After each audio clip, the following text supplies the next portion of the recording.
Good evening, good evening, good evening. And I'm so happy to welcome all of you who are coming in. Thank you for joining us tonight for what I believe is going to be a very insightful and healing and inspiring program tonight. All right. I see so many of you are joining us, and that's wonderful. The numbers are going up, and I feel real good about that. Here's what I'd like for you to do as you're coming in. Would you please take a moment and share right now? Even if you have to text somebody on your phone, text, share, get as many people in as we can. Thank you so much for those who are already sharing. I certainly appreciate that. Tonight is going to be a very healing night. I prayed about doing this, and I was blessed to have some tremendous guests that are going to join me that I'll introduce you in just a moment. But I wanted to make sure that I give you a minute to get in here and get the word out to everybody. So go ahead and share, share, share, share, share. I'm going to get started just a minute. I have some exciting news as well that I want before I bring our guest on. And well, let me go ahead. I feel inclined to say hello to some people I haven't seen in a while. I see my one of my spiritual daughters here, Keela, all the way. She's now a resident of the Carolinas. Good to see you tonight. Bless you so much. God bless you, Beatrice, Mother Thorne. God bless you tonight. Good to see you. So happy to have you. So many of you are coming on. And thank you, Beatrice, my number one supporter and share. You're going to share. And I thank you for that. Well, again, I want to welcome everybody here tonight to the program. We're tackling a subject that is often overlooked during the festive season. You know, we're out shopping, we're singing Christmas songs. We just got finished with Thanksgiving. A lot of times, it's easy for us to forget that there are people who cannot be as joyful as we are. People that are struggling. This time of year is synonymous with joy, love, and celebration. It's essential to recognize that for many, the holidays can be particularly challenging and emotionally taxing. And so we want to take out a moment to minister to those folks. According to American Psychological Association, 38% of people experience an increased stress during the holiday season. These stats shed light on the reality that while the holidays can be a time of togetherness and joy, for some, it can serve as a reminder of loss, loneliness, and unmet expectation.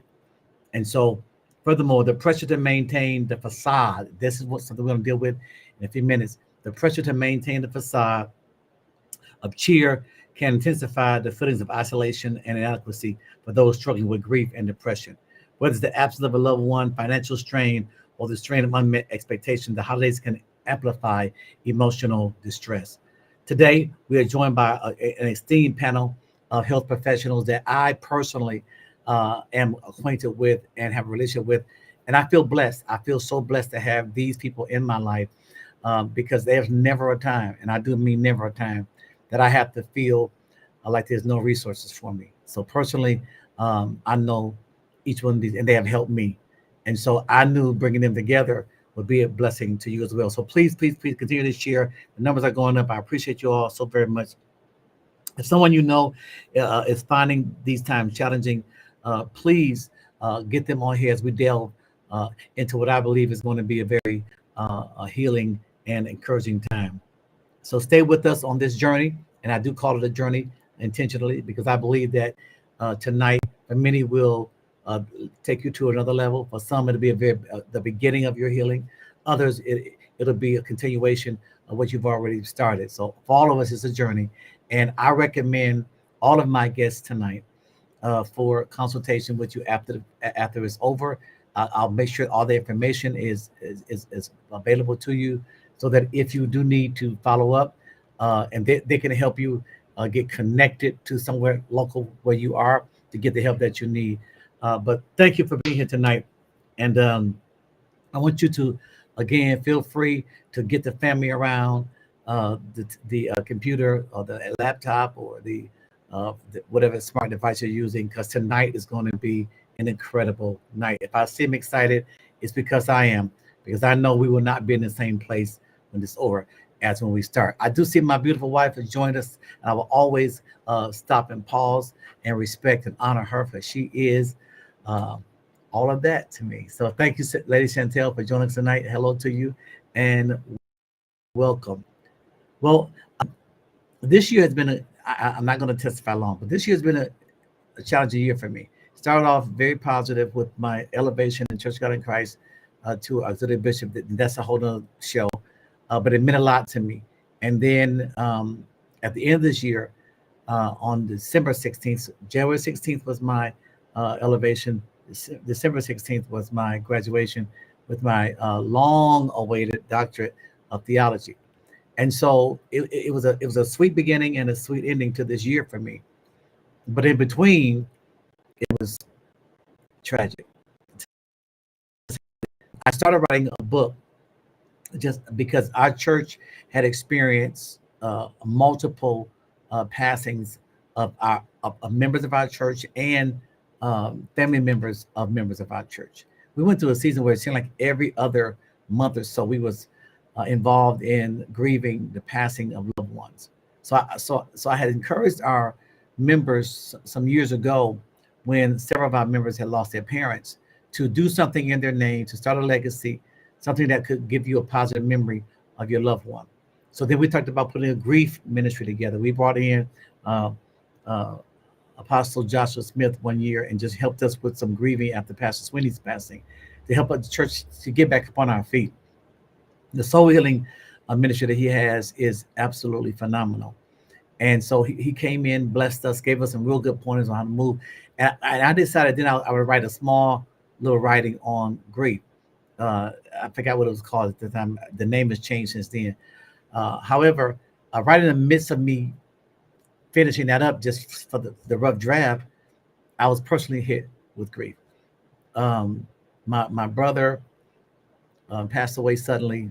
That took me for a major loop in my life.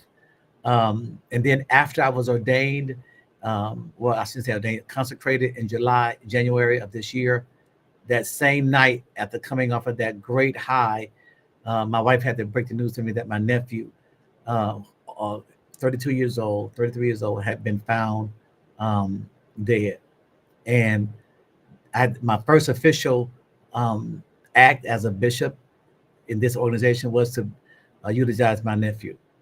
Um, 2 months later, in March, a precious daughter, Kelly, that we all love, Kelly Randall, just again, suddenly it was not ill, not sick, just gone.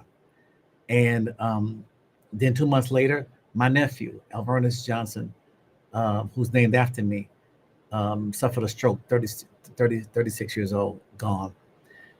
So it became so that stopped my writing. I couldn't finish the book, and I thought maybe I wrote that to help myself. So I took some time and just sort of digested it. Um, but I'm glad to say that um, tonight only, you're going to be able to receive this writing from now until midnight Thursday. Um, you can pre-order it for $10. $10. You can pre-order Good Grief. That's the name of the writing now. It went through some different name changes, but this is the final name because it's a good way to grieve. I used to, I know what I called it before. I called it grief is a thief. That's what that's what I called it. And we had a program here. Let me just tell you about growth. We had a program here with these same individuals that I'm going to introduce to you in just a moment. And during that program, um, between the three of them, they were talking about the good parts of grief, and it changed my entire theory on that title, because while I still believe grief can be a thief, I still believe that to a degree. I didn't want to put that out there like that because I found out through these wonderful individuals and my own research that it's a good thing, and if you grieve properly, it can be a positive thing. So that's how the name changed. So we're not calling it that. No, we're calling it Good Grief. Now, of course, it's a small play on Charlie Brown. Y'all that don't that's you don't know nothing about that. But Good Grief, Charlie Brown was a saying, and so we kind of lighten it up a little bit. And you can order that tonight. All right, we'll show you how you can do that by going to the website. Hey, Candace, sorry, y'all, I'm not being partial. I just saw somebody that I knew. Um, Go to the website, alvernisjohnson.com, alvernisjohnson.com, and you can order Good Grief tonight. Pre-order it. It'll be released on December 31st. December 31st is the official release date of Good Grief. But you can pre-order tonight for $10. After midnight Thursday, it will go to the normal price of $15 for the hard copy, and I think $7 for the download. But no, $10. I don't know. I messed that up. $10 tonight. That's all you need to know. You can pre-order your copy for $10. All right. So, and I'll come back and share a little bit more of that later. Again, I want to go ahead and bring my guests on because I want to give. It's 7:15, and I'm right on schedule. I want to give the bulk of my time to this conversation, and so I want to introduce you. For some of you are maybe watching here for the first time, and you have not seen them on with me before, but this is our third time being together, and I'm excited to have these wonderful people. I want to bring on Robert Compton. Robert Compton currently serves as a consultant for the Michigan Department of Health and Human Services, also as a private clinician. He has over 30 years experience as a LLP, which is a limited licensed psychologist, and holds a master's RC degree in counseling. He is a man of great integrity. He's a passionate individual who serves his clients with vigor and with dedication. I've watched him give his time, his efforts, his energies beyond the call of duty to make sure that those he served are well. I'm so happy to have him. He's married to his lovely wife, Miss Renee Compton. He has two children, a son and a daughter, and he's a man of faith, a member of Perfecting Church. And we're so glad to have you here tonight. Thank you, Robert, for joining us tonight. I'm excited to talk to you because we have a little thing that's between us, a little fun thing. I tell people, if you want to do some harm, and you don't know how to get to me, if you can convince Robert to get me to drink it, I'll drink it because that's how much I trust him. Honestly, I mean, just his dedication to health and wellness, physically and mentally, have inspired me over the years, and so I just trust him. And it started because I went to his house one night, and I'm very skeptical about what I'm a skeptic. Everybody knows that. I don't eat hot enough to drink nothing, just my regular stuff. But he says it, and then his wife was like, "Well, how he get to you?" I said, "Because I trust Robert. So if he says try this, it's gonna keep you awake. I drink it because I was on my way home for a long trip. I drank it and did keep me awake. I trust him. Thank you, Robert, for being here. Yes. You're a great asset to our lives. Thank you so much, Bishop. Also, I want to bring on now Jennifer R. Brundige. Jennifer has over 18 years experience in her field. She is also holds a master's RC degree in counseling. She is an LPC, licensed practicing counselor here in the state of Michigan. Her areas of concentration are domestic violence, sexual assault, and EMDR therapy, family and life and marriage counseling. All right. She has been married to her wonderful husband for it's been 5 years. Wow. I didn't realize the elder Tierra Brundige. All right. I want to bring her. She presently works for the Underground Railroad here in Saginaw, Michigan, and she also has a private practice as well. Welcome, Jennifer. Thank you, Dr. Johnson. Good evening. You know, I feel so educated being all these people coming on here. I feel like I'm doing something amazing. Good evening, brother. Bless you. Bless you. All right. So, and final but not least, I want to bring on to the screen this young man who the Lord blessed me to come into his company. It's been quite some time. We might be working on 12th, 13th year. Easily. 12th. Yeah. I know it's 12, I know it was close to 12, 13 years. And so I'm his growth and his maturity in life and ministry is a wonderful thing to watch. You know, and when you have the opportunity, when God blesses you with inside scoop to people, you honor that. When you can watch a person, as a young man, I went down there. I won't tell the story, but it was a very different from what it is today. But to watch him blossom and to be such an incredible individual, it's a personal joy for me. Over 15 years in the field, areas of concentration and expertise: depression, anxiety, grief, and trauma. He recently, he recently was conferred with the honor of a doctorate degree in counseling. He graduated on the 15th. I graduated on the 16th. I just felt like that was just an amazing thing for our history, and he was already doing the work. Not only did he graduated with honors. Um, his Amen. his um, his defense. They raved about his presentation. Joshua is dedicated to what he does. He has a passion to help make healthy churches across the world, and that is something that we need. And so I'm so happy to have him here. He uh, he is the founder of J.P. Smith Enterprises in Soul Healing, Psychotherapy, and Wellness. He is married to his wonderful wife Rihanna, and they have a beautiful new baby who is running their lives. Her name is Zoe, and so uh, let's welcome Joshua to the program again tonight. So these are my guests. These are my guests. Good evening. Well, I've already expressed my joy to have you here. So why don't we open just by letting me give you an opportunity. I'll start with Jennifer, ladies first, and we'll go to Robert and then Joshua. Give some opening remarks, and then we'll jump right into our questions tonight. Well, Bishop, I just thank you for Bishop Doctor. My apologies. I thank you for Don't just start. allowing me to join you tonight. Huh? Don't start. I thank you for allowing me to join you tonight. I think tonight is cathartic for me. Tonight is 2 years to the day that I lost my mother. And so when you said the presentation would be tonight, I said, well, Father, I will use this day to help redefine, redefine December 20th. And so I'm grateful just to be here. And I'm looking forward to whatever we can share tonight. Amen. Wow. Thank you,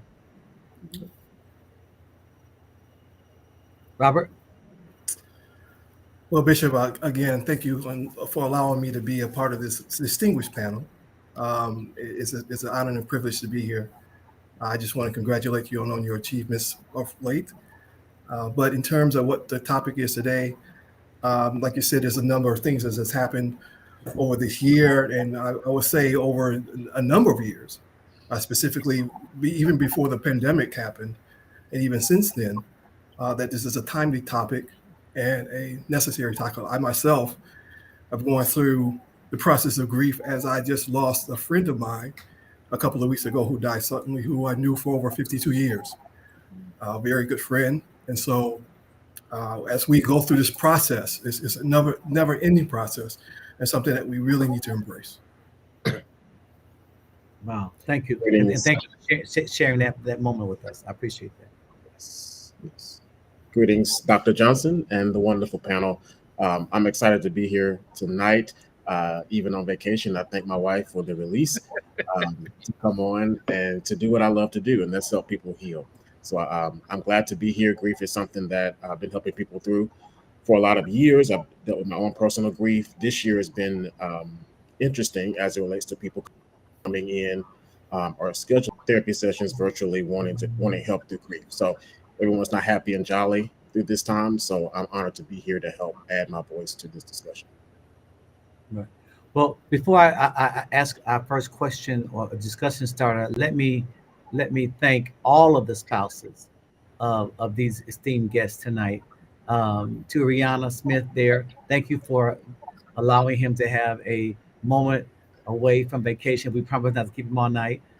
Thank you, Elder Brundige, for allowing, because this could be a time you would want to be with your wife, comforting her. Thank you for allowing, and to Miss Alvernis Compton. All the spouses, we thank you so much for allowing these wonderful people to share with us tonight. So let's start with understanding grief. There's a lot of people, and I'll be honest, I didn't totally understand it. When I used to use the phrase "grief is a thief," I preached that at funerals and everything. I was tearing that thing up. Not that I was completely wrong, but I think I had a misconception of how positive grief could be. And so let's do this. Jennifer, I want to start with you. Yes, sir. What is grief, and why is it important to understand the different stages and manifestations? Well, grief at its essence, at its core, is a sense of loss. It is the emotion that is derived from there was something present in my life that is now, for whatever reason, no longer the case. It is not exclusive to death. I know often when we make reference to grief, it's often regarding death, but it is any sense of loss. It is divorce, it is the loss of a job, it is the loss of physical abilities that one used to have, it's the loss of cognitive ability. It can even be grief regarding people's perceptions of us, how we're viewed in the public eye, in the public arena. Grief is simply a sense of loss. It is, I find it important to have a sense of grief's stages and manifestations because we kind of need to have a sense of how to move around in the world. We need to know where we are with regards to our triggers. We need to know how to correspond with other people who are maybe, perhaps they're not grieving. They may be in a place that they are fine, everything's well, and they are not necessarily able to comprehend where we are emotionally. I think it's also important to understand because sometimes you have to put people on notice when you're in certain stages of grief and without having a sense of where you are and what's going on there, it can be difficult to say, hey, listen, today I need to be silent. Today I just don't have what it takes to talk. Or today I need to talk all day long. I need you to be that listening ear. Having that sense of where you are in terms of your stages, that is helpful in order to just kind of know how to navigate relationships that you experience from day to day. Great, thank you so much, Robert. If you don't mind, um, just talking about those stages. I know we'll probably hit it a few times here, but there are, and I do apologize that I cannot recall, um, and I kept this person's name in my head. It's in my book, so but there are 5 stages of grief, and please just refresh me on the writer of that if anybody knows. Um, but Kubler-Ross. thank you, thank you, and it should be I should have it like you had it, but I will for now. Can you discuss those 5 stages and how they work? Well, yeah, there's been developed in the 1960s by Kubler-Ross, the 5 stages of grief, and they since expanded a little bit more to add one on one end and one on the other, so there can be a sense of 7. Those stages basically are shock and denial. There's anger. There's disbelief and bargaining. There are sadness. There's what's called recovery.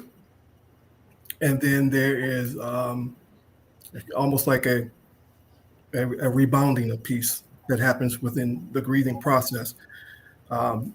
They're not linear. People can move through different stages at different times. They can go back to stages. It's a very dynamic experience. And there's no necessarily time limit in terms of those stages as well. Grief can last as short, depending on what it is. Grief can last as short as a couple of weeks, or it can be longer over a period of years, depending on what kind of grief a person happens to have, because there's different types of grief as well. So in terms of those stages, again, it's a dynamic kind of process that people go through. And what Kubler-Ross tried to do was just try to identify those to let us as clinicians and others know where somebody might be, so that we be able to more identify and help them through those processes. Right. And so I also understand that the grieving process can be both physical and emotional, and Absolutely. So a lot of times these things manifest themselves in physical form. Dr. Smith, can you address that? Sure. So we have physiological distress. There is separation anxiety that can occur. Also yearning. So yearning for that individual or yearning for the previous state, as Jennifer already mentioned. Grief encompasses loss in general. So just yearning for what life used to look like. right? And also apprehension about the future. So what is my future? Where do I go from here? I can't imagine my life without this thing or this person, or this whatever. And so what do I do about my future? Where do I go from here?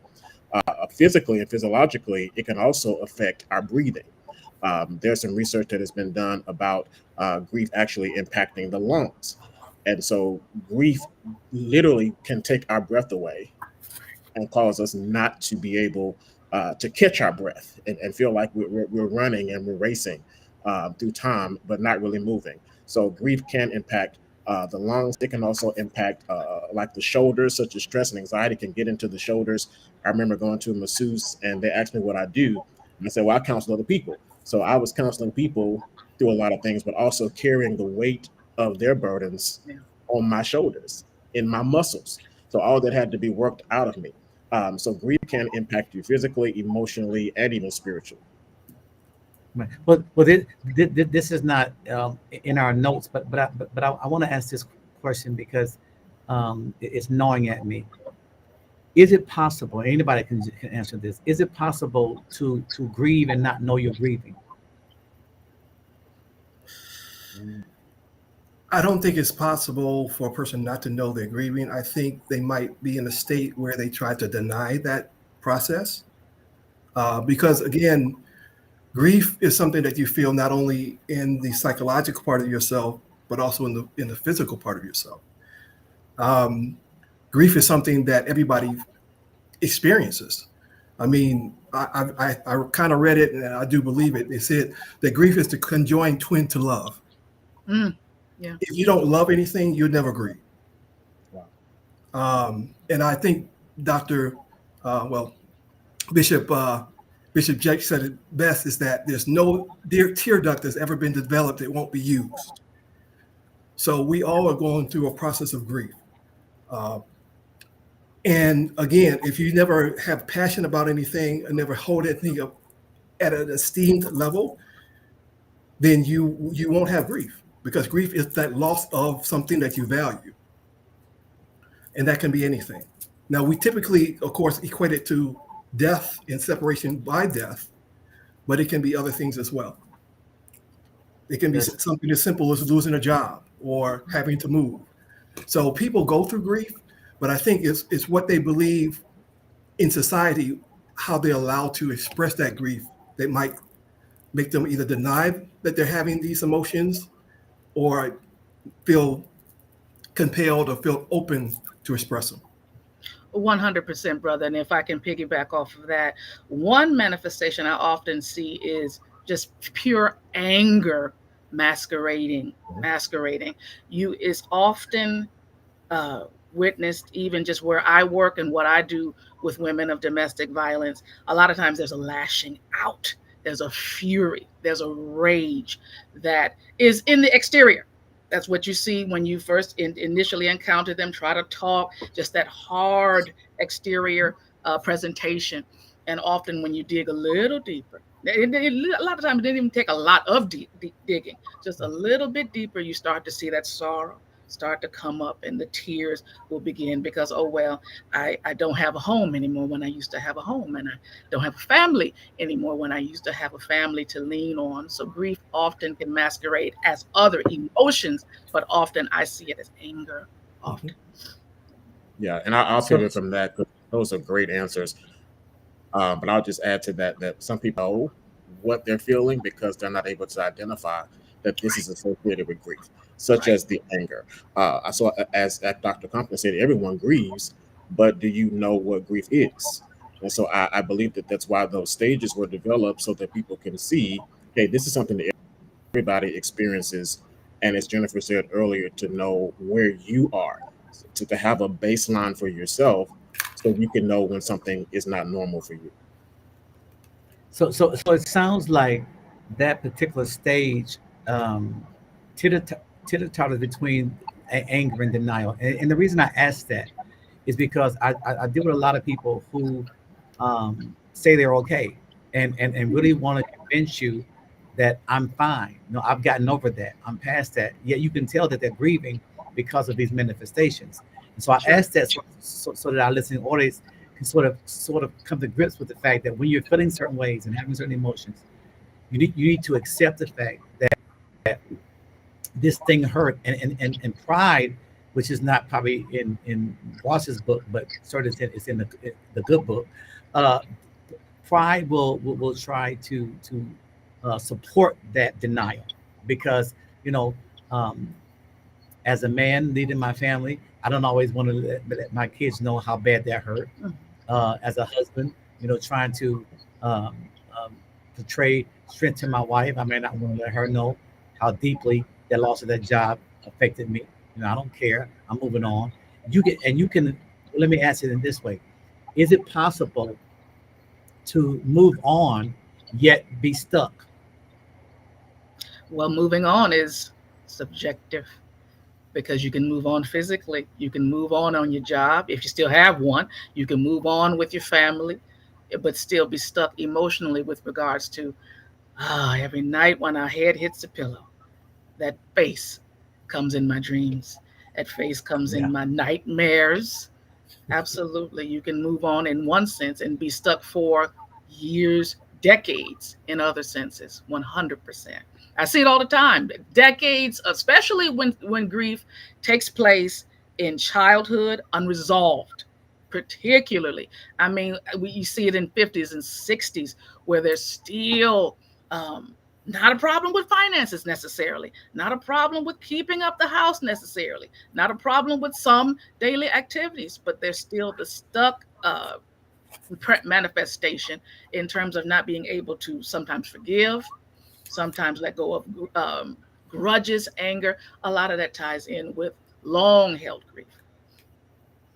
I'm glad we went down this path, and we discussed this before we came on, that we knew that there would be some rabbit trails that we'd have to take just to get to some resolve. Because I think what's important in what I've seen over and over again is helping people come to grips with admitting, the pain that they're in, and uncovering those secrets, secret hurts that y'all mentioned a couple of times. Society and culture sometimes puts undue unrealistic expectations on people to be okay, right? They expect you. Well, your mom's been dead a year. You're not okay yet. You've been divorced over 6 years, and you're remarried. What are you talking about? Right. I think that it's dangerous to move on and not be healed. The Bible says about the walking on a broken ankle. It's a friend who can't be trusted is worse than working on a broken ankle. When you continue to move forward, you injure yourself more deeply. And so I'm hoping that tonight, those of you who are listening would be okay with admitting where you are, and then doing what it takes to heal. And that brings me to our next point, if it's okay if I move on now, and that is finding healthy coping mechanisms, and the importance of that. And so everybody, and this is my personal belief, has a coping mechanism. We cope some type of way. It may not be healthy, but everybody's coping in some kind of way. So let's talk about that. What are some healthy coping mechanisms that people can use to process their grief? And I'll start with Robert, if you don't mind. Okay. So again, depending on the stage of grief or what kind of grief a person actually has, because again, if they're in normal grief or something called complicated grief, which is something that's prolonged and can go on for years, has been discussed, or even traumatic grief, which is something also that can be a long-standing state of affairs. I believe that people, first of all, should grieve as much as they love. I mean, it should be that deep. Our culture, again, tends not to promote grief or the expression of grief, because we as African American people, there was a cost to us showing our emotions. That's good. We couldn't show who we were because that could either mean the death of yourself or the death of your loved ones. So a lot of masking, a lot of being strong, keeping forward was always promoted. And some of those things are still promoted through our culture. But in terms of taking back our hearts and our souls around grief, structured support, making even a memorial for somebody, making a memory box for that specific person. Sometimes people they lose the possibility of a future where they lose people or lose a job or have to move or something happens to them where they lose physical ability. So kind of celebrating those losses and the newness, because it's going to be a new normal. See, the thing about also a loss is that there's going to be a change. So the things that we thought that we might be able to achieve, there's a shift and a change. So we have to celebrate sometimes that shifting and changing and know that everything won't be the same, but there can be something new, and celebrate the newness. Grasping that, seeking professional help, seeking help from others that have the ability to support structure and support different ways of handling grief, or even identifying the person's emotions. Because as Dr. Smith talked about, sometimes people don't even have a language for their emotions. That's good. Journaling, writing things down. That's a really good way. And grief is something else that's held in the body. So a lot of body work, so exercise and movement can be very beneficial as well. And then allowing a person to just have their own emotions, a person allowing themselves to feel what they feel in a private space, crying, screaming, laughing, or whatever comes up, just allowing that to be and sitting with that. Somebody just mentioned working on trying to find the new normal. One thing I would encourage you to do if you're working on finding that new normal is try your level best not to compare your grief to anybody else's. Try not to do that. I know sometimes it's easier said than done, but I would encourage you to try to do that because it's so individual. It's so unique to each person. There's so much nuance to each individual situation. I mean, even in just the last, some of you all know my father passed in October, end of October. So there's 2 back-to-back within less than 2 years' time. And people often come to me and they ask me, okay, you seem strong. You seem like you got it together. You seem like you're okay. How? Well, I mean, and I have to say this, my folks were elderly and I knew that it was coming. They were not well. They were sick. It's a whole different situation. It's a whole level of preparedness that I had that you may not have had when you kissed them at 7 o'clock in the morning and then you get a call at 9 that they're gone. Whole different situation. And so I would certainly encourage those who are looking to find that new normal to understand your situation is completely unique to you. You may feel the need to have more time to process, to deal, to heal. You may want medication. You may want to sit down with a professional. Somebody else who's walked like me, my parents through months and months of illness, it's more like, okay, they're at peace. They're all right. It's a little easier to step back. I would certainly say work on not comparing. Wow, those are some really. Oh, go ahead. Go ahead, Bishop. No, please. Okay, those are some really good ones. I was just going to throw some gasoline on the fire a bit, and I was going to say that we also need to or can leverage our faith and our spirituality with this grief process.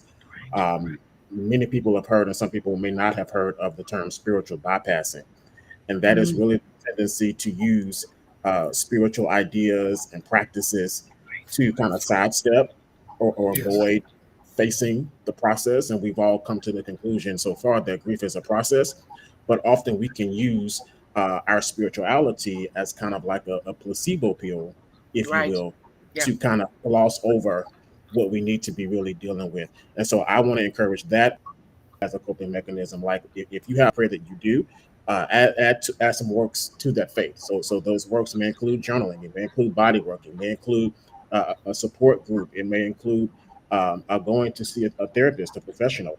But add to your faith, because when you're done quoting scriptures and praying and shouting at your service, there's still some life to be lived after that, and you got to go through that process. So again, faith without works is dead. And so when you avoid spiritual bypassing, what you're saying is, I'm going to be honest with my feelings, because I have a high priest that can be touched by my feelings. So I'm not going to use my faith to kind of gloss over that. I'm going to use my faith to help me work through it. Absolutely. Excellent. This wonderful discussion. I want to interject something that you hit on, Dr. Smith, and that is our faith. And we do understand that everybody does not share in our beliefs and share in our faith, but those who do, we offer hope for those who do share our faith. We offer a tremendous hope for you. Jessica earlier asked, how do you celebrate anew when it's a loss of a loved one? Well, in respect to the faith that we're talking about, one thing that I think we have to start to understand as believers, and I do I do intentionally speak to believers. This world that we live in, this helped me. Let me just be transparent. My brother passed away suddenly. No preparedness, no time for getting ready. Now, he did have some health challenges, but I just saw him receive a miracle of his sight. He had lost his eyesight because of diabetes. I was in the service with him, and he received his sight. And we talked on the telephone, and he was telling me, man, I read my Bible for the first time in a couple of years. Man, I'm enjoying my grandkids. We're having a wonderful conversation. And his wife called me a few hours later, like you just described, Jennifer, and said he's not responding. Well, I was devastated. So at that moment, I'm not celebrating the new. But when I sobered up and I understood that my brother lived to escape this world. I mean, this is old school preaching, so y'all just get ready.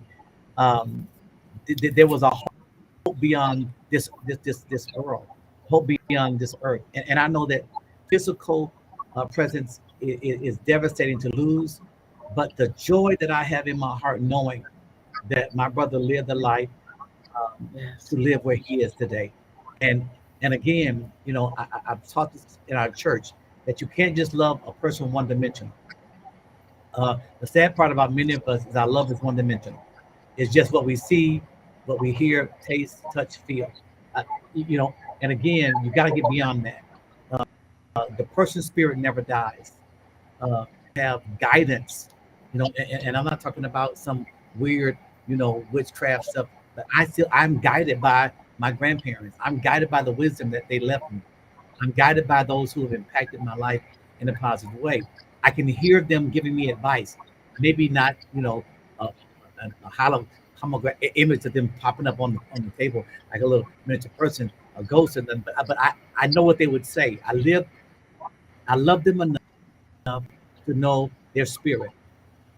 You can love a person one-dimensional, and then when they're gone, they're gone. But you can love a person three-dimensional, and they're never gone. And so I would say to Jessica that one of the ways you can celebrate the new is that the people that pass this life, they pass on to a greater life. And that we celebrate for every believer. All right. And so thank you. I mean, I'm enjoying this. I mean, the comments are coming in. I'm getting text messages that people are not putting on, and I'm not going to expose anybody, but there are people who are being healed. And let me say this to you guys: it's not just what you're saying; it's your presence. Like you are anointed with a presence. The fact that you are tunneling through your own struggles and making sacrifices, that's coming across to the people, and people are being healed. And I'm getting text messages, and I want to say that is great. Let me ask this as a follow up to the healthy coping mechanism. I don't know. Are y'all getting that feedback? A little bit. Okay. I just give me a thumbs up. Excuse me, a thumbs up if you're all okay. In the chat, I want to make sure you guys are getting it. Are there any specific activity? Well, you kind of answered this. Let me my question. Um, I want to go back to something that Robert mentioned earlier, and it kind of answered. He answered the question, but I want to dig a little deeper. Are there any specific activities or practices that can help people navigate through their grieving process? You mentioned a memory box, and I wanted to talk about that. Like what is that? And so somebody can maybe do that tonight. What is a memory box, and how's that work?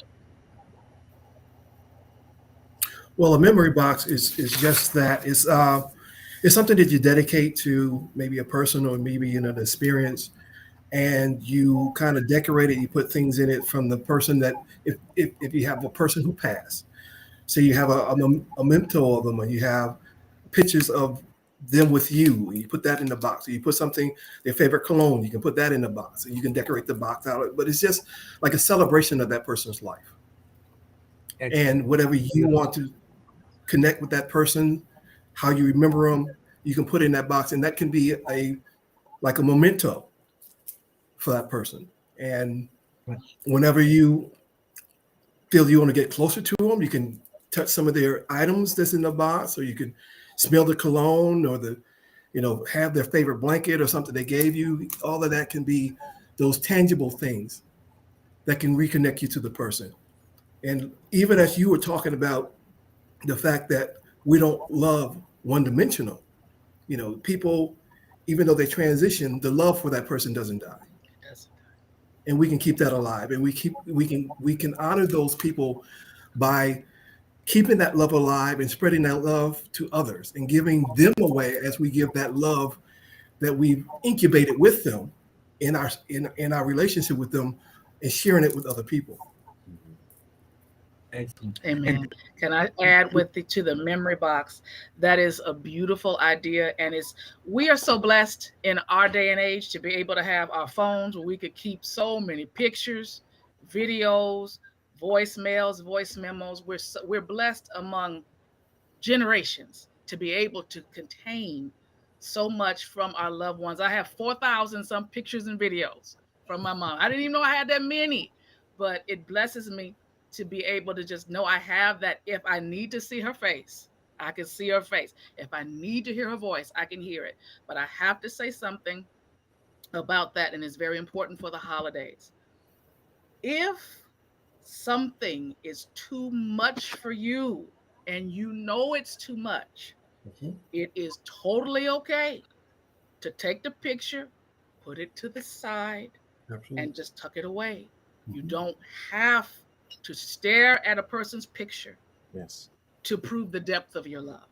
correct. You don't have to do that. You don't have to listen to the voicemail every day 20 times to prove how deep your love was. You don't have to do that. Good to have it, because sometimes you do want to have those happy memories. You want to just think back on the good times 100%.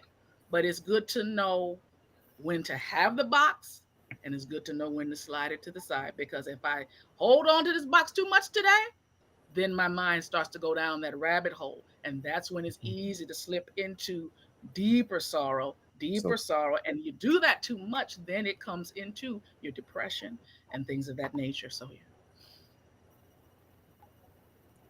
yeah, love never that's a dies great with point, me. Jennifer. That's a great point, Jennifer, and I'm glad you brought it up. Not, but it does open up a brief discussion I need us to have to our next topic, and that is helping people um, be okay with healing. Because a lot of people feel like if I heal and I don't miss them as much, am I dishonoring the person that's gone? So somebody help us with that. Help us with being okay with moving on and getting better.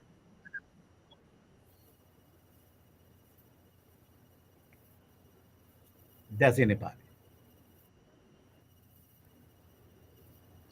Well, I feel like I'm working on doing it from day to day. I mean, what can I say? I strive to believe that my parents are looking down on me with some level of appreciation and joy when they see me. I uh, I try to do the things that they taught me. I try to honor their memory by being the woman that they always wanted me to be. And so I don't feel like it, moving on that's also subjective. Moving on, I'll always keep them in my spirit. Every time I look in the mirror, I see my mom. I can't not see her. And the older I get, the more I see her. So, I mean, I feel like it's almost like I still carry her with me every day.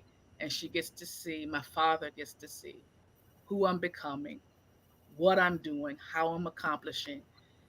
And I don't know. I don't feel like, for me, I don't feel like it's abandonment. I don't feel like it's a betrayal to who they are. Because I feel like it's an are, not a were. I don't feel like my parents were. I feel like they are. Yeah. And they still live and they still exist. And I feel like when the time comes for me to see them again, I'll be able to say, listen, Ma, Dad, I did what you wanted me to do. I was who you always hoped I would be. And I feel like that's how I honor them, by getting up, by moving on. In fact, I had conversations with them prior to their passing that they wanted me to do just that, move on. Do not stay stuck. Do not stay in a place where you're crying forever over somebody who has finished their course and kept the faith. That's Now good. you got to finish your course. Now you got to keep the faith. You do what you saw me do.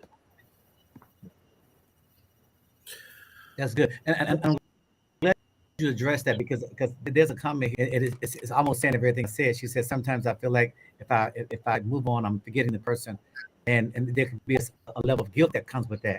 Like I should be sad longer. I should be. I mean, because like you said earlier, grief is past. I members still there, and I'm better. So I just thought it's important to minister to those people as well. If you're getting better, it's okay. It's okay. It's okay. It's okay. Yeah. Yeah. So I'm going to open a can of worms here. I hope that the other panelists can help me to try to clarify if I step in on a landmine, but I want to say this.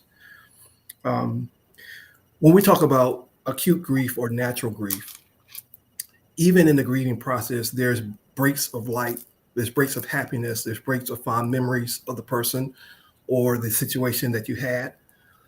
So there's a kind of an ebb and flow. Yeah. Okay.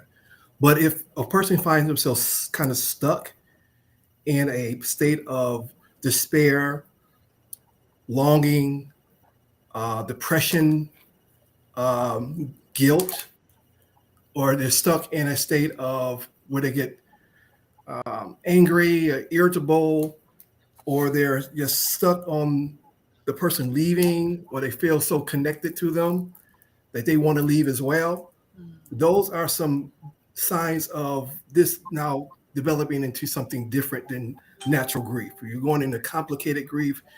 If the person like died suddenly in a car accident or something happened very tragically, the person can be stuck in what's called traumatic grief. And trauma is about fear and escape. Okay, and if they start to not go certain places, they can't stand going in certain places. They try to make the world smaller. They start, avoiding sights and sounds of the person. That's when it's starting to go into something where, those other means of professional help should be sought out. Right. Right. And other support systems, maybe again, professional support systems should be sought out because you're going into stages of grief that can be prolonged and very complicated and can last for years. Yeah. If I can add to that, that was very good. With the prolonged grief, complicated grief, traumatic grief, all of those are things. So I kind of grade it this way. If someone comes into my office and it's been a month to 6 months and they've experienced a loss of that person or that job or whatever, we're looking at that acute grief that you talked about. Like that is natural normal, air quotes on purpose, normal, natural grieving, because again, for everyone. And if someone comes in and they're having a low mood, like, we wouldn't diagnose them with major depressive disorder, not yet, because we have to wait and see that if this resolves or not, right? So if we start getting to a year or more, and as Dr. Compton said, we can't look at pictures, we can't go certain places. Now we're getting into those other diagnoses, such as complicated grief, prolonged grief, etc. And that's absolutely the time when a person should seek professional help to help them to walk through, because the coping mechanisms that we use, they're good and we should use them.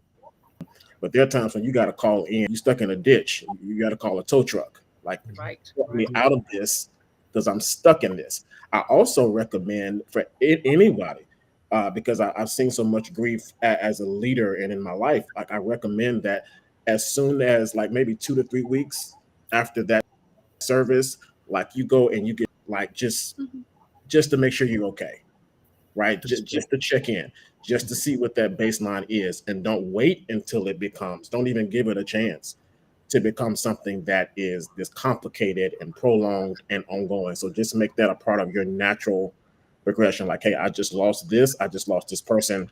Let me go see somebody, 2 or 3 sessions. Let's just see where I am. And then the benefit of that as well is when you may come to a place 6 or 7 months from now that you're like, I need to check back in. You're already on that person's books. You're already in their system. You don't have to, put a Facebook post. Does anybody know any grief counselors? You've already found one, and you just check back in with the counselor that you had. Absolutely. Excellent. This conversation, thank you so very much, all of you. This conversation is so wonderful. I mean, the comments are blessing me, beyond my expectation. So thank you all so very much. To just take a quick pause here to let all of our viewers know that I finally completed the book called Good Grief. You know that tonight, only from now until midnight, we are offering a resource to you. You can pre-order it for just $10. All of our panels, all the panelists have reviewed a synopsis of this book, and they have given their own endorsement from the part being able to explore. So I want you to go to the site www.alvernisjohnson.com or just alvernisjohnson.com, and you can pre-order your book Good Grief for the next 24 hours for just $10 donation. Now, we a couple of years ago during the COVID-19 breakout, I wrote a book entitled, I think I got a copy of it right here, shameless plug. It's entitled Surviving COVID-19 from Viruses. And all the proceeds went toward those who were suffering COVID-19. We helped people, we helped people who are out of work, that kind of thing. And so I want to proceed from this book to support our grief ministry here at our church. We want to be able to help beyond the altar, what we call altar care. And so as you sow that seed tonight, that seed is going in to help to fund that particular venture to here at Kingdom Life Ministry. So it's a great read. All my panelists have given me a thumbs up. I sent it to them before I sent it out to you, and I got thumbs up. So this is my comfort zone right here. For certain things, they're my comfort zone. So good, then I'm good. So go ahead and get that book, and I'll give you an opportunity before we let you go to order it again. But tonight until midnight, you can pre-order your copy. It will be available on December 1st of this year, and I know it's going to be a great resource. Also, you sewing into this project as I do homegoing. I'm going to offer this book free to families, and so they'll be able to read this book. So those who we counsel. So this is not my New York bestsellers that's going to buy me a Rolls Royce. I want you to understand that this is not the book. That one's coming later. This is not the one. This right here is going to write ministry to help those who are in need. So thank you for your support, and I appreciate that. I will put it up again before we're done.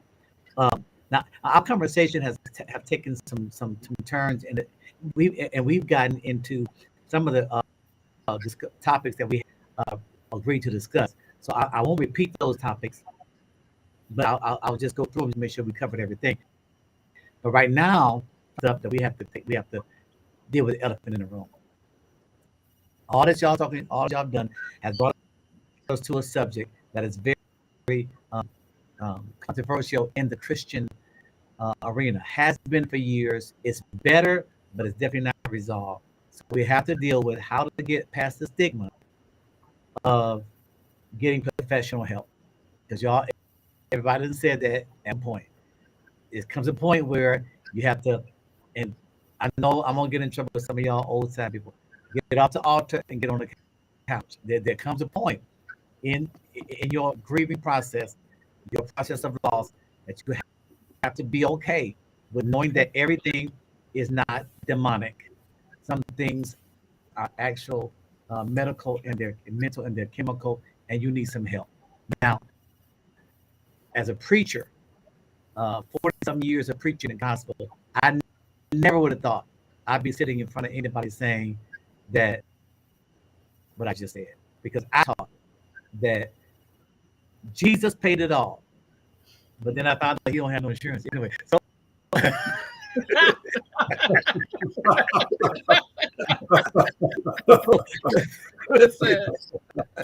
we've got to help them get past the stigma of going to get professional help. So please, let's just spend about a minute or two on that. Can I go first? Please. Because this is part of what my dissertation was on. So I'll say this: in the Bible, can all agree, if we know our Bibles, that let's just use prophet. Prophet was an occupation, right? That's who you were. You were a prophet. You were a full-time prophet. So in that same Bible, counselor is also an occupation.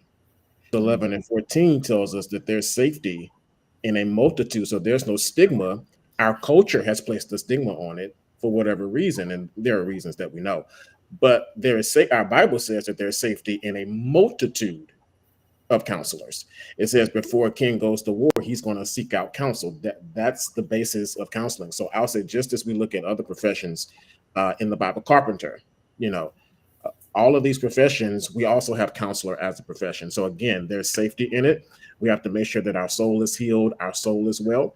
And so we need to get the help that we need. If we have a physical ailment, we'll go see a medical doctor, whatever kind of doctor that requires. Again, as I said earlier, we have to add to our faith. So if there's something going on mentally that we feel like is insurmountable, then that's the time to seek out that help. There's no shame in it. There's actually safety in it. Amen. And also, just in studying the Gospels, you don't even have to be deep. I mean, I'm not even a pastor like you all, but I do know that Jesus healed in so many different ways. He stuck fingers in ears and made clay with spittle and told people to just keep walking. He healed in so many different ways, and to assume that everything always has to be at the altar and no other way, that to me, that is clearly not biblical. Our Lord Jesus had so many different modes of operandi, so many. And so I don't think that we should be any exception. I mean, we rebel when we want to. We do what we want to do. I don't see why it's so hard for us to say, well, I can't go see a doctor because that's not our tradition. What traditions do we hardly hold today? For us to act like, wow, I can't, it's too much for me to seek mental health therapy. I don't know why that's an issue. I really don't. Well, pain is pain. The pain manifested in the body. If it comes in the organs, it becomes some kind of disease. If it comes in the tissues, it becomes some kind of disease. If it happens in the nervous system, it comes up as a mental disorder. It's the manifestation of pain in the body. And I want to steal something from Anita Phillips. We as the Christian faith, we have a couple of things to use. We have our weapons: prayer, supplication, altar, the word of God. And then we have our strategies. Counseling is a strategy. And you can't go to war without a strategy, because you got to know how to use your weapons wisely. And, just on a practical sense, the most accomplished people we know in the world have coaches. Mm-hmm. Whether it be a football star, a basketball star, a singing star, they all have coaches to help them to take whatever they do to the next level. Yep. Same thing should be done for us when it comes to our mental health and our mental well-being. Absolutely. Well, and I'll say this.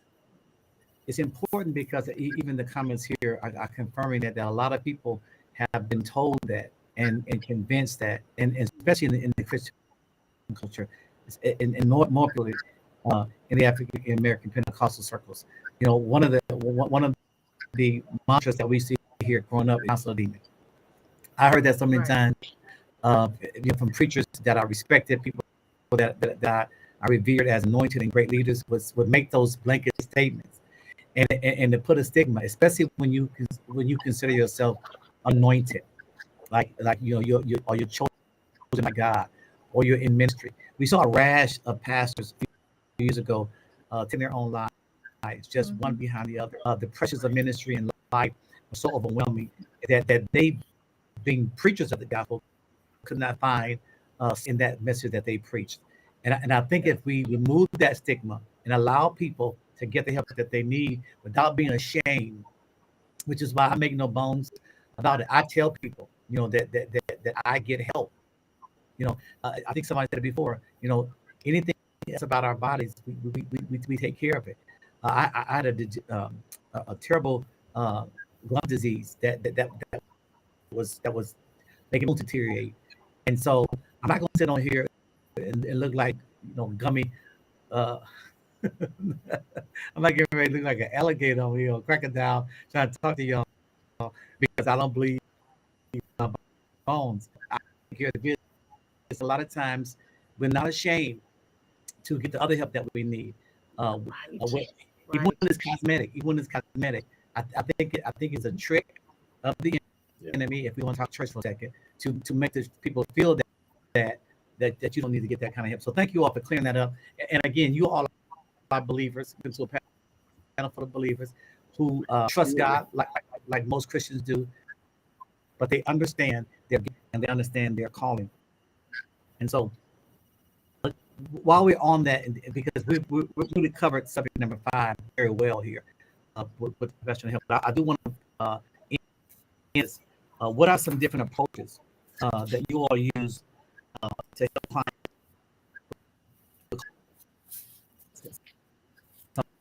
Medical. Like techniques, you mean? Yes.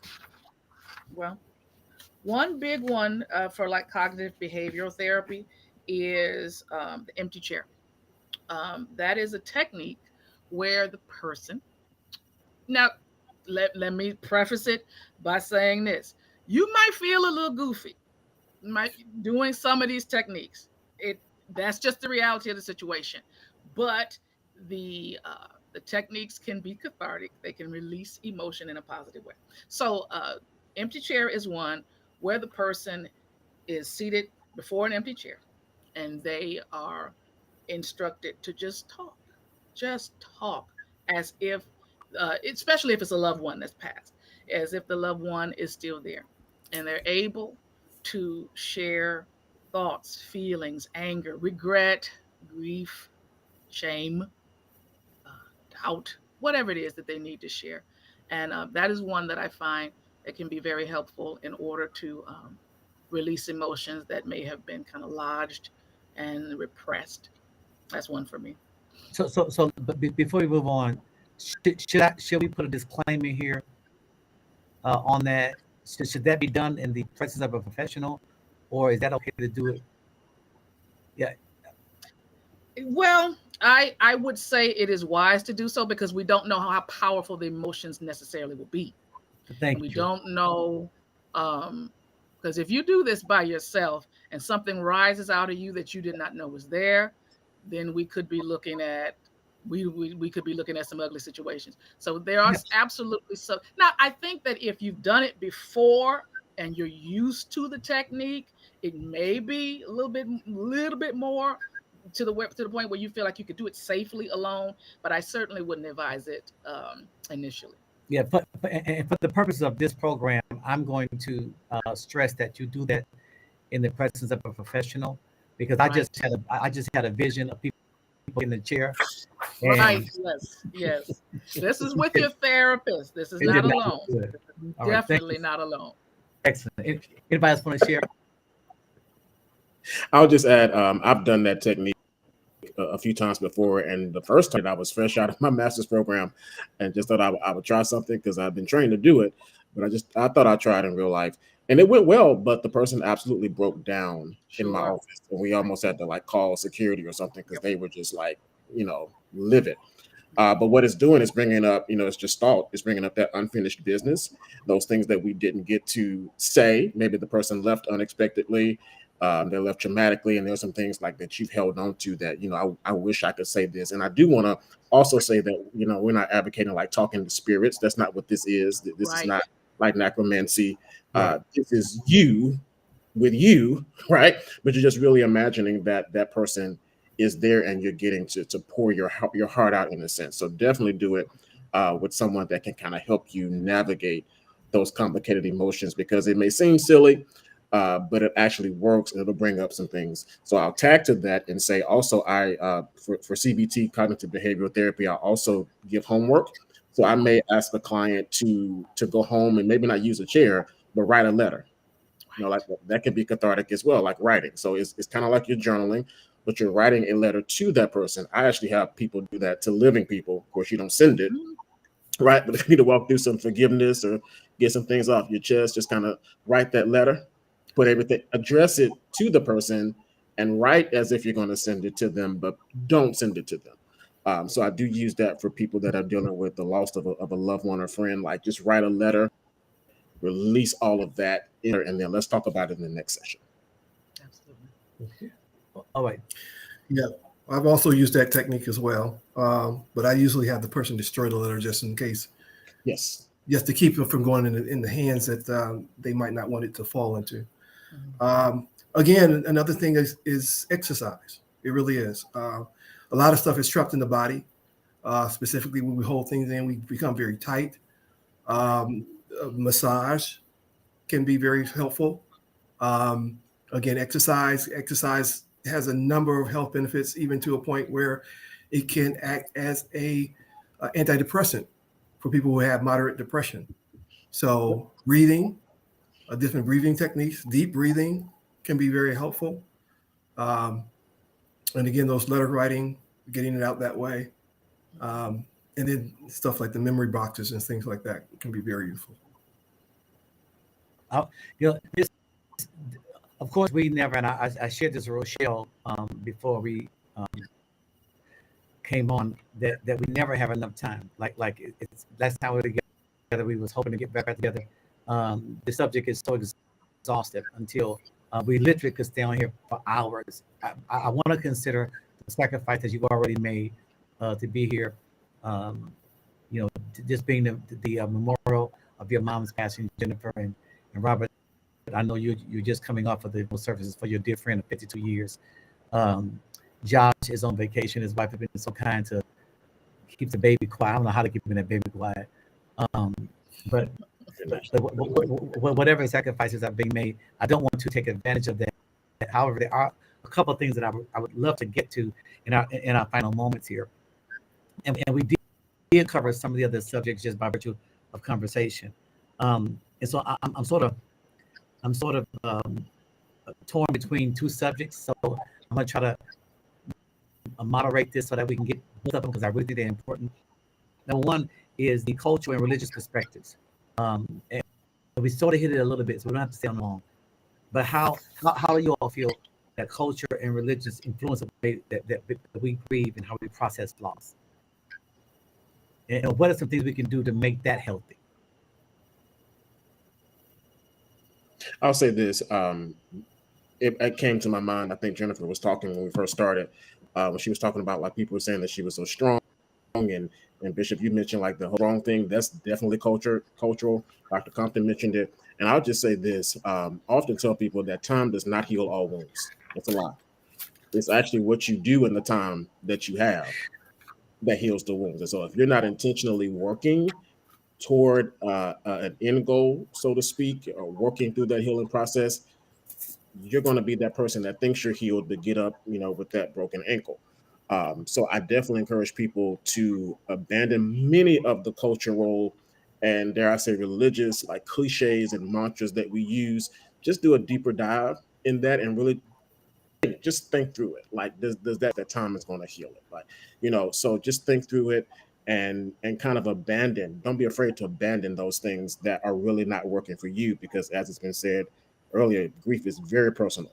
So someone else may say, I can be strong and I got this. Someone else may say, well, I'm not strong today. Right. Absolutely. Well, also, I want to look at the self-care component of grieving. A lot of times, I think people fall into a mindset where they will forget that even though you're in sorrow and you're feeling lost. In your case, Jennifer, you were a caregiver for both of your parents, and still maintain your job and your family and that whole 9 yards. So let's talk about just a little bit about what role does self-care play, and then how can individuals prioritize their well-being during such challenging times. Robert, or you know what? I saw Jennifer about to say something. I do apologize. I lost my train of thought. Go ahead, Robert. Well, yeah, self-care is very important. It's important for our well-being altogether, specifically our mental well-being, because unfortunately, in a driven society, we tend not to allow ourselves the breaks that we need in terms of trying to be a balanced person. Um, so to be kind to oneself, to be compassionate with oneself, a lot of times a good gauge is what advice would you give your friends? Because typically we can be very compassionate with a friend, but not so much with our own self. She was speaking to oneself as a friend in the tone of a friend. Um, can be that kind of mind shift that's necessary, that just one mind shift to be necessary to give ourselves the permission to be kind to ourselves. Um, another thing that we love to do is, take the time out to give yourself a good meal. Just taking that time out, taking yourself to a movie, enjoying those things, getting into a support group of like-minded people. There are a number of support groups out for people who have similar experiences. Sometimes talking with other people who have the same experience as you can be very cathartic, can be very supportive, can be very validating. Those things are avenues we can take for self-care. And also, the word no is huge for self care. Establishing proper boundaries is huge for self care, because sometimes it's not always what you do, but sometimes it's a pulling away. It's a uh, informing others that I need this time now to do whatever it is that you need to do. And often, no can be difficult because when you're used to giving of yourself and people are trained and used to you giving of yourself, it can be challenging to draw those boundaries and saying, not right now, not right now, not in this season, not at this time. I need whatever strength, whatever energy I have, I need to conserve it to work on my healing, to work on progression and just moving on. So, those are a couple other components of self care as well. And we give you the permission to do that unapologetically. Mm-hmm. Yes. Absolutely. You have been granted permission. I want to pull a question real quick from Melva Lindsay, and we can answer that question. She said, how do you know what's working for you? I'll answer first, and I'll just say only you can answer that. A therapist can give you strategies. Your spiritual leader can give you wisdom and advice, but really only you know where you are, what's helping you, what's working for you. Cosign. Yeah. Absolutely. So let me help her out. How do you communicate that to your therapist or spiritual leader? I'll say by saying this is what I'm doing now. I think oftentimes and not saying that this is her, oftentimes we look for people to say like, yes, that's right, that's wrong. You shouldn't be doing this, you should be doing this. And really it just comes instinctively just from the inside of you and what you know is good for you. And again, about having that baseline, like you know pretty much what your baseline is in your life. So if what you're doing isn't moving you back to baseline, it's moving you further, then that's not working. But you'll be able to feel just like you feel the pain in your body and you feel the grief, like you'll be able to feel like, hey, this isn't working. I shouldn't be doing it. Maybe I should try this. She said, "That's me, LOL." So you nailed it. Thank you, Millie, for that question. So let me ask you all this: what are some positive outcomes of grief? Because a lot of people may not have gotten in our conversation. What are the positive components of grief? Why should I go through these 5 stages? Why should I lend myself to the process as opposed to just dealing with it, in a very non-professional way? So give me some positive outcomes of grieving properly. Growth, maturity, wisdom, development. It is nothing quite as unbecoming of a person to reach a certain age where they should be, and I do say should be, of some level of stature, wisdom, and still have the substance of a 12-year-old. There comes a point where it's like, okay, I need to allow this process to play out in such a manner that I'm now able to withstand what I couldn't a couple years ago. I'm able to conquer, overcome, endure what used to take me out. If the process of grief is... Did we lose Jennifer? I don't... No. You hear me? Hello? Okay. If the process of grief is undertaken in a healthy manner, you absolutely can become a different person that you've ever known before, and that person be a positive person who can turn around and then help and contribute to the building up of other people. So it's important that we allow our grief to develop us in positive ways. And that's where therapy comes in. That's where talking to friends come in. That's where at times medication comes in. But grief can absolutely, if our mindset is where it needs to be, cause us to be a better individual overall. That's a good segue, Jennifer, into one of our topics, supporting others. I don't want to hit this. I know our time is fleeting. And so how can friends and families best support someone who is grieving without adding extra pressure or stress? One thing, when you... But there are days that, I need that minute, and I don't need you to be saying, "Are you okay? It's going to be okay. It's going to be all right. Come on, let's go." Sometimes, so help the people that are helping people. Help them. Well, in the book of Job, when the friends of Job showed up, everything was okay until they opened their mouth. Everybody has, again, a different process for grief and going through that process. And so to be with somebody in an unjudgmental kind of fashion, sometimes just allow that person to vent. And also, if you are in a space where you can't do that day, don't do it, because that can add insult to injury. Right. You can do more harm than good in those instances. So you have to know your own ability and tolerance as well. But to give that person that space, not being judgmental in terms of how long they're going through the process. Of course, being concerned, because if you notice, again, those prolonged things happening, you can bring that to their attention.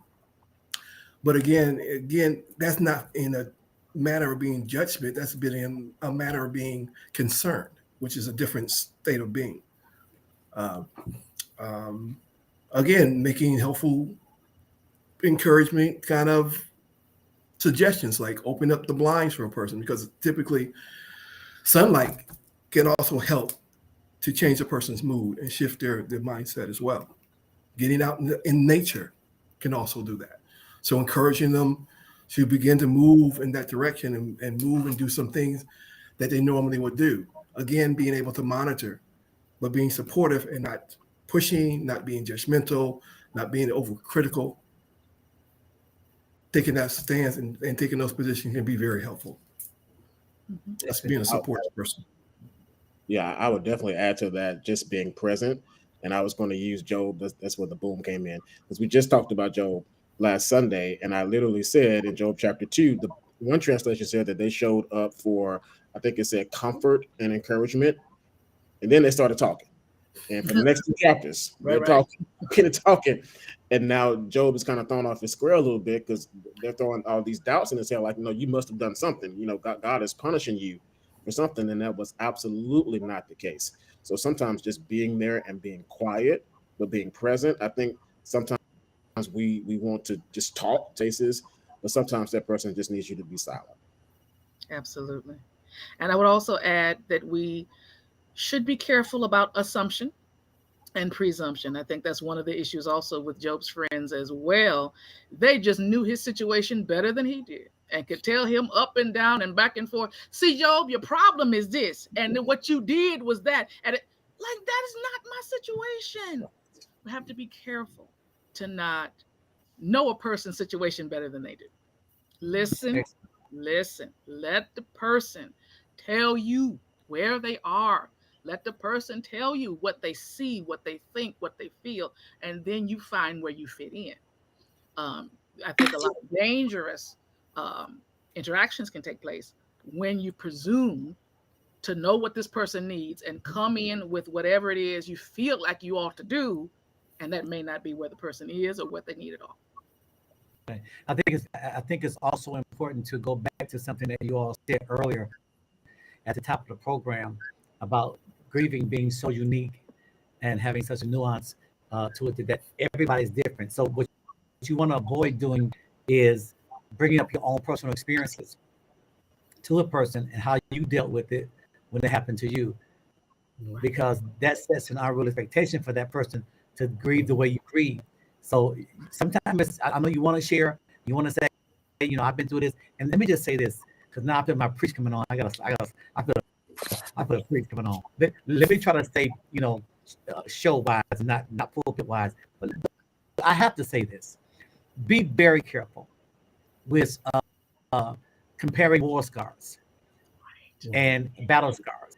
And when a person's saying, this have, shoot, I remember one time, my mother and my father at the same time. You don't want to bring your experiences to that person when they're in the midst of grief, and they say, be happy that it was just, all you lost was this. You just lost your job. I lost my job in my house, in my car, the same day. I've heard this kind of stuff. I mean, as fun as it may sound, I've heard people do that, where you're telling your story and sharing your pain, and they say, oh, but let me top that. Let me show you what pain really is. I think you have to be careful. You're not helping. You're not helping by bringing your experiences. When a person is in their moment, let them have that moment. Let it be uniquely their moment. And it's called the ministry of presence. That's good. Sometimes just being there is enough. I'm doing this right now, and I want everybody to be praying for one of our apostles. And I mean this sincerely, Apostle James Glenn, who is a father to our ministry, and have been for our 25 years. We've been in this area, and Prophetess Leona Glenn has taken her flight and for her reward. And I reached out to Apostle when I first heard, and not getting a response right away. Sometimes you want to keep on reaching out, like I'm here, and you got to be very careful when people are having their moment, that you don't intrude on those moments where people are putting themselves together and just sometimes need time by themselves. So just being available is important, but not being pushy, and definitely don't compete with that person's pain, and then don't set expectations for them to grieve the way that you did. All right. I know I'm not a panelist, but I just thought I'd throw that in there because again, let's let's talk about this real quick. Let's talk about, and here I go again, but here I go. Let's talk about the place that laughter plays in grief. I really hear that. I really hear people talking about, and you know, contrary to what some may believe, I don't laugh all the time. Um, and, and, and let me say this: just because a person has a sense of humor, don't mean that they don't have sense in other areas. Right. That's good. A lot of people will take people who have that laughter as a joke. Just because I tell a joke, doesn't mean I am one. And so, Amen. I want to thank you, sir. And so, but I do understand that laughter for me has been a healing balm in some of my worst times. And let's discuss that for just a minute or so. Does laughter have a place in grief? You know, Bishop Doctor, I was listening to Kev on Stage. I think you all are familiar with him and his ministry slash comedic style and flair. And he recently lost his brother. And he was noting how, for him, laughter is what got him back on the stage. Laughter is what enabled him. He might have been on tour, maybe when his brother passed, but he was saying, listen, I have to laugh or I'm going to implode. If I don't laugh, I will fall apart. So for him and for many others, laughter it's a coping mechanism. It is how that person chooses to come through. And there's absolutely, I mean, it does good like a medicine. The scripture is clear Right. that it has its place, it has its time, and it is completely appropriate, again, in place and time, 100%. All right. Well, thank you. Nothing to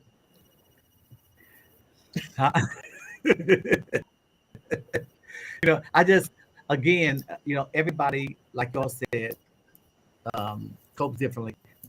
Well, let me ask this, and then we'll wrap it up. I want to know. Pause. I will give you an opportunity. So if you have questions that you want to ask our panelists, you have about just a few minutes. Put your question in the comment box. We'll take that question uh, and answer as fairly and quickly as possible. So, but let me ask my question. Outside of being, I guess, all-knowing, how does one assess? I'm still on the question of helping. How does one the mode or the read the room of a person when you come into your help? How do you? What are some tips you can give us to help us navigate through that initial conversation when we're there to lift that person, especially if personality is of a certain way, and that may not be appropriate at that time. Help us with how to come into a room and how besides just sitting there being quiet, because some of us that's impossible. I would say I would go first as an introvert. I would say come in silently. It doesn't mean you're going to have to stay silent then, but you come in silently because you want to get their feedback, their input. So basically what I'm saying is you want to read their body language. And generally, if a person wants to talk, they're going to talk, right? If they need something, they're going to say, this is what I need, and you won't have to do a lot of jarring. But I would just say of their body language and make sure that you're not coming in with your assumptions of what your body language should be or just your natural personality. Sometimes you have to dial that back so you can assess what that person is so that you don't overstep. Excellent. That's exactly what I was going to make reference to, the body language. Just read it Yeah. with care, follow those cues, and Right. respond accordingly. Right. And then ask them. Mhm. You can ask the question, what do you need right now? Yeah. You don't have to try to, be a mind reader or try to come in with a predetermined way in which you want to engage them. So yes, go in silently and you can ask the question, what do you need right now? What can I do for you? Absolutely. And let them help guide you through that process. Our hope tonight, my dear friends, was to aid and assist you in getting through the holidays with joy. We understand firsthand, all of us, how difficult that can be. special days when everybody comes together, and again, whatever your loss is, it may not be death. It could be a plethora of losses that we've discussed tonight. But our goal tonight was to help give you some tools to get you through the season without falling into a depression or a state of prolonged sadness. We want to see you flourish and grow even beyond Thanksgiving, Christmas, and New Year's. I mean, these are just rough times, and that's why we came on now. Our desire is to see you get back into life, to see you live your best life, to see you grow, to see you expand and embrace life to the fullest. And so we're offering ourselves to you beyond tonight. If we're in your area, then feel free to reach out to us. Three of us are from Michigan, so you know that's heavy artillery. So you got the choice of three of us. Dr. Smith is located in Mississippi, Alabama, New Orleans, all up and down the Gulf Coast. You know, he's a man. That's his area. That's his territory. He has resources available that he can outsource you to if he cannot do it himself. And so we're here for that. He has some wonderful books and materials that you can. Can we please put the website of Dr. Smith so that those who want to order material can go to his website, order his material. And while you're getting that together, I want again to encourage everybody to sow a $10 seed in the program tonight by purchasing or pre-ordering your copy of Good Grief. I'm not asking you for an offering tonight in that regard. I'm asking you for a donation. And in return to your donation that you sow tonight of $10, I'm going to send you a copy of my book, Good Grief, Path to Healing and Emotional Wellness. It's a great read. It's an easy read.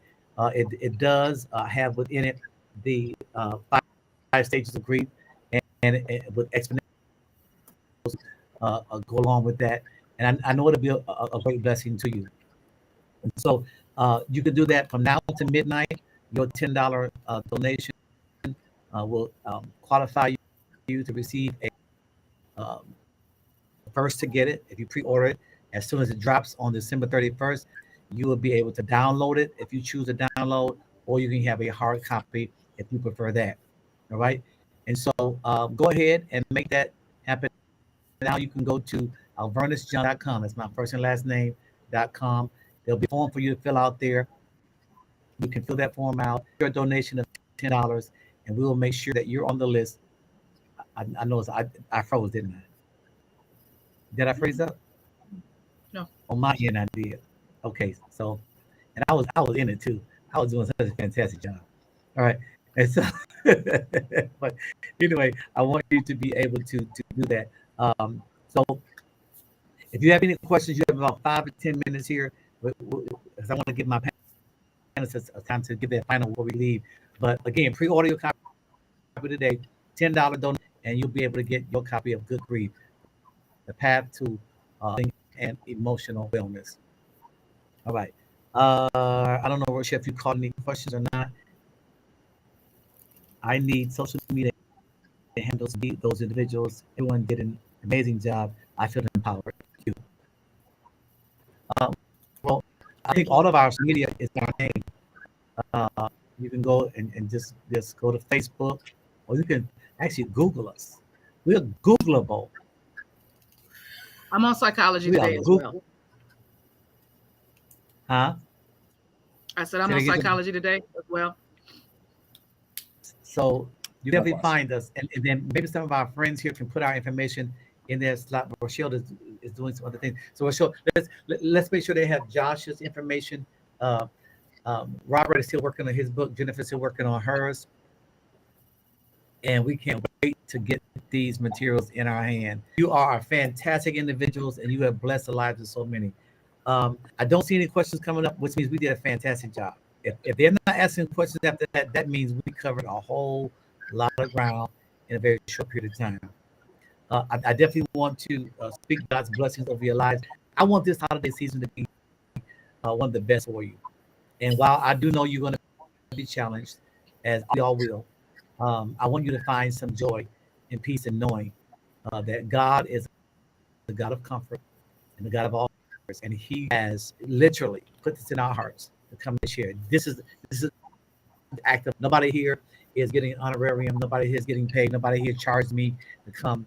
Nobody's asked for a consultation fee. This is a labor of love, and show the love of God to you all tonight. And so, to God be the glory. All right, to God be the glory. All right. So here's what I'm going to do. I want our panel to have the final words. Any closing remarks? Any closing thoughts to our listeners, our viewers? Anything that's on your heart to say? You now have the floor, and then I'll come back one more time and do one last plug, and then we'll go home. All right. Thanks again, Bishop Dr. Johnson, for having us. And thank you, brethren, for just working together with us on tonight. It's been a beautiful time of fellowship and sharing. I would simply say that life is going to change you, grief is going to change you, but always strive to make sure it changes you for the better. Simply put, have a wonderful night. Dr. Smith, go ahead. Oh, praise the Lord. Thank you, Bishop Dr. Johnson, for having me on. Thank you to our panelists. Excellent job. I feel very honored and esteemed enough at all. I just want to say to everyone, I just want to quote Queen Elizabeth, the late Queen Elizabeth II. She said that grief is the price that we pay for loving. And so there's nothing wrong with grieving. I would encourage you to go through the process, continue to put in the work so that you can be that best version of yourself. Thank you.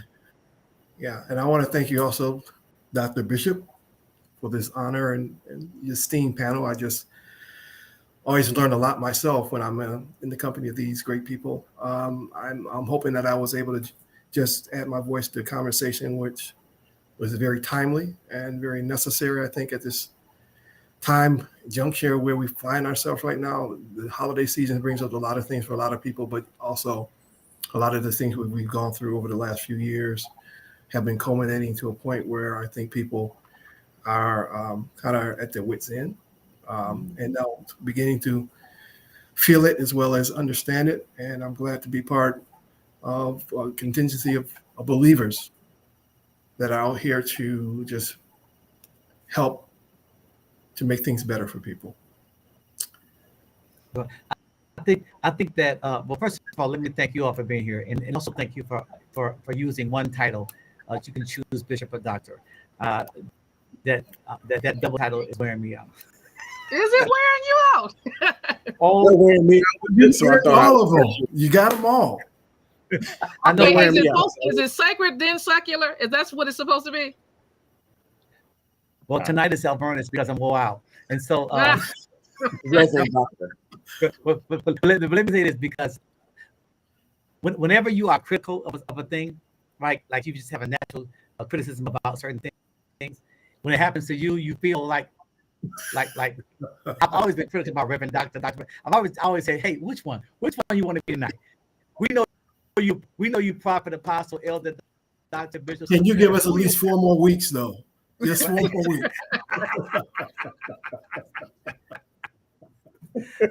Like, let's go to the new year. Take us into the new year.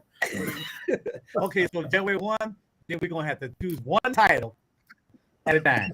So I'm just glad Rochelle didn't put it on my name tag. Right, that would be I'd have been totally wiped out. But anyway, I do want to thank you all so very much. I think the people want us to do this again. I really think they want us to do this again. And we just got to think about some type of format that we can help people. Maybe we'll just look at special time and certain intervals that we'll come together. But every time we do this, I get such an overwhelming response from our viewers. They really were blessed by it, and maybe we could do something where what I'd like to do. What I'd like to do is maybe even have a time where we can come together in person and have a sit down and talk to people and just kind of help them. I love helping people, and their response tonight is overwhelming. See if everybody is saying yes again.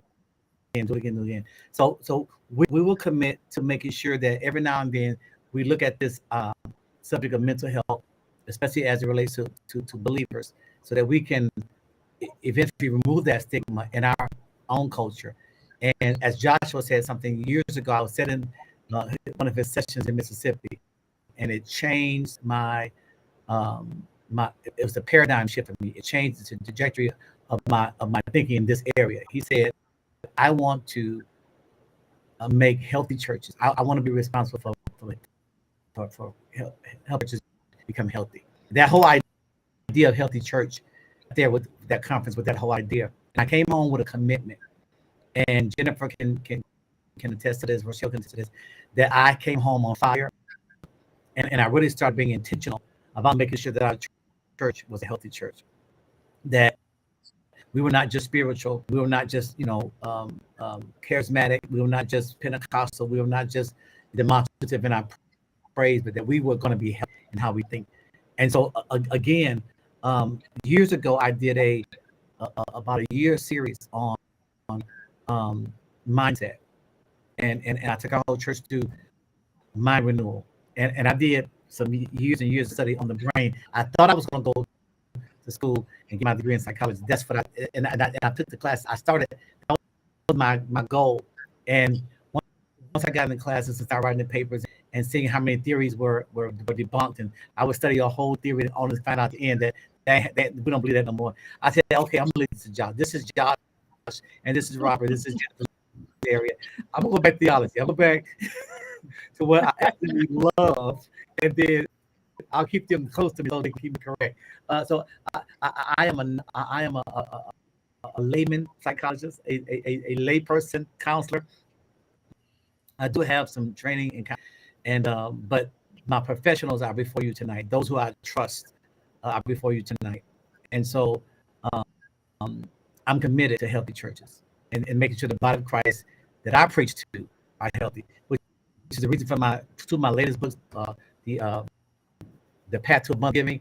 That book has not received the acclaim that it deserves yet, and now on the heels of that, we're coming out with a great book. This is for the season, but come the new year, I'll be sharing that along with my CD that came out, Walking in My Season. All this I'm tying together to help our people come to a wholeness. I want to see people whole. When you dancing, I want to know you ain't dancing because it can't be therapeutic, but I don't want it to be your only therapy. It's shouting in the house of God. I want you to be okay when you're up that flow, and I want to see you productive in your life. And so that's why I brought these together. Now, what we are going to do, and they don't know this. This is my official Christmas announcement. We are going to collaborate on a work together. I don't know what it's going to be called or what's going to come of it, but we're going to collaborate on a work together.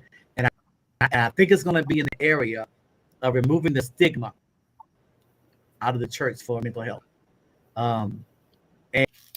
and really looking at the difference between mental health and mental illness. Because just because you are concerned about mental health don't mean you're sick. And Josh, well, again, I have to credit you for helping me understand that just like I go to the doctor for checkups at annuals or semi-annuals, I need to be having semi-annual checks for my mental health as well. I'll be as concerned about my mental health as I am about my physical and my spiritual health. And so thank you all for that. Robert knows it. Jennifer knows it. I will sit on the unofficial couch in a minute. I will go down to Southfield, and I'll go in that family room, and I'll sit there, and I will say whatever want to come out of my mouth. And it's a no judgment zone. It's a place where I can be myself and just tell them. If I'm mad, I can say I'm mad. If I'm hurt, I can say I'm hurting. If I'm disappointed, I can say I'm disappointed. Josh is the same way. He knows he's my son in the gospel. I don't disrespect that relationship, but when I need him as a therapist, I've called him and I've said to him, this is where I am, and this is what I think I need. And so I remove that stigma, especially for my preacher friends. I still have preacher friends who will not go get help, and I want to help them. So this is my team. Look at my dream team, everybody. This is my dream team, and they didn't say that I just claimed them. And so, you do it in public, then they can't say no. I love these people. I honor these people, and I thank them for sharing time in their life with us tonight. And so I'm gonna let y'all go back to your lives as they were. Thank you, lady. Thank you. Brianna, we appreciate you for letting the man of God come. Thank you, Elder Tierre Brundige, for releasing Jennifer. Thank you, El Renee, quote unquote, Nene, for giving us Robert tonight. Y'all go back and enjoy your families. I'm going to go home to Chantel when it's over.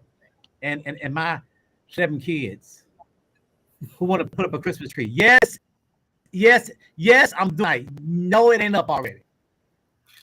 Judge your mama.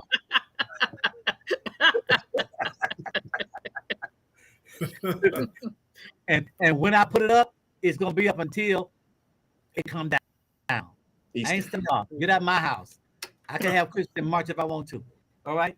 So thank you again. Good night, y'all. Rochelle, give me a few minutes before you take me off. I want to push this book one more time, and then we'll let them go home. God bless everybody. Thank you so very much. Now, was that super wonderful?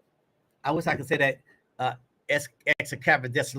I don't know how to even say it. Super. I don't even know the whole saying, but I think it was a great program tonight. Great show tonight. God really moved in a mighty way. I want to go ahead and put the graph up one more time for those who are still with us. We got about 50 y'all still on here. Make sure you get your copy of Good Grief. The $10 that you sold tonight is going to go into helping us establish and maintain our grief ministry here at Kingdom Life Ministry. Again, this is not my Rolls Royce book. It's coming out later. But I want you to go ahead and sow that seed tonight of $10 and pre-order your copy. You can order a hard copy or you can order a downloadable copy. Either or, for now until midnight tomorrow, only $10. And I'll make sure that you get your copy when it comes out. December 31st is the day for the official release. It has in it the 5 stages of grief. And I'm going to go ahead tonight and put up a synopsis of what the book is about and give you an opportunity for you to go ahead and pre-order your copy. All right. You go to alvernisjohnson.com. That's ALVERNIS, last name Johnson.com, all one word. And you can go ahead and pre-order yours today. Well, the donation of $10 is $10. You're helping those like yourselves who may be in a time of grief and really need to be assisted and helped. All right, guys, it will take me too long to tell how much, so I'm not even going to try. I got 3 minutes to 9. I can't close this program out at 8:57 because I'm OCD, as they say. It's got to be 9 o'clock. So I got to use these last minute and 45 seconds to tell you also about the other book that you can order on our website, The Path to Abundant Giving. The Path to Abundant Giving is a great book on tithing offerings. It's a wonderful read. Get that. Also, I got to tell you that to all the digital download platforms and download our latest. We don't have Walking in My Season, do we? Do we have that? Walking in My Season. Yes, I'm going to close in prayer. Absolutely. Walking in My Season. You can get that as well. And I want you to make sure that you go ahead and download that on Apple Music, Spotify, Pandora, and all the other digital downloads. All right, let's pray. Father, I thank you for your word that declares that the joy of the Lord is our strength, that weeping may endure for a night, but joy cometh in the morning. Your word declares that you're the God of all comfort and God of all spirits. And so I pray even now during this holiday season, you will comfort those that are watching tonight, those that are grieving the loss of loved ones, the loss of job, the loss of a relationship, or whatever it may be. I pray in Jesus' name that you will comfort them and let joy spring forth. Let this not be a time of prolonged sorrow and sadness for them, but lift their head, lift their right head. Now cause our head to be round about us. And Father, let the joy of the Lord be our strength tonight. And with that joy, we will draw water from the wells of salvation. I pray for families. I pray for husbands. I pray for wives and for children. I pray that this holiday season will be a time of togetherness. Let there be safety in travel. Those who are going over the airways to see family and friends, give them safe travel. Most of all, Father, I pray that your love would comfort, that your love would strengthen, that your love would keep us in the mighty and magnificent name of Jesus Christ, our Lord and our Savior. Somebody say amen and amen. God bless you. Merry Christmas. Happy New Year. I'll see you guys real soon. God bless and good night.